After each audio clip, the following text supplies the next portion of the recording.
सोनं विकत घेणे हा आता पर्सनल डिसिजन राहिलेला नाही, तो एक नॅशनल प्रॉब्लेम झाला आहे. सध्या भारतासमोर एक मोठी अडचण आहे. इराण यूएसमध्ये टेन्शन वाढतंय, म्हणून क्रूड ऑइलचे भाव वाढत आहेत आणि याचा थेट परिणाम होतोय आपल्या रुपयावर. सिंपल आहे, भारत जे विकतो त्यापेक्षा विकत आणतो ते जास्त आहे आणि जेव्हा असं होतं तेव्हा रुपयावर प्रेशर येतो. भारताला लागणारा 85% पेट्रोल डिझेल बाहेरून येतं आणि पेमेंट डॉलर्समध्ये होतं. क्रूड ऑइल फक्त $10 वाढलं तरी $15 बिलियन एक्स्ट्रा बाहेर जातात. तसंच सोनंसुद्धा आपण बाहेरूनच आणतो आणि तेही डॉलर्समध्ये पेमेंट करूनच.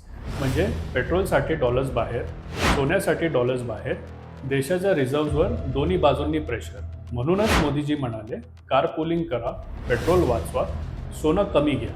हे इन्व्हेस्टमेंट्स थांबवण्यासाठी नाही, हे आहे फॉरेक्स रिझर्व्ह वाचवण्यासाठी. म्हणजे उद्या युद्ध असो, ऑइल क्रायसिस असो, तेच डॉलर्स आपल्याला उपयोगी येतील. फ्यूल आपण थांबवू शकत नाही, गरज आहे, पण सोनं ते आपल्या हातात आहे. आणि एक इंटरेस्टिंग फॅक्ट, फक्त 50% सोनं इम्पोर्ट कमी केलं तर आपण $36 बिलियन वाचू शकतो. तेच पैसे फ्यूल, डिफेन्स, टेक्नॉलॉजीसाठी वापरता येईल. पुढच्या वेळी सोनं घेताना विचार करा, तुमचा एक निर्णय देशासाठी मोठा फरक करतो. असंच अजून इंटरेस्टिंग फॅक्ट्स जाणून घेण्यासाठी फॉलो करा.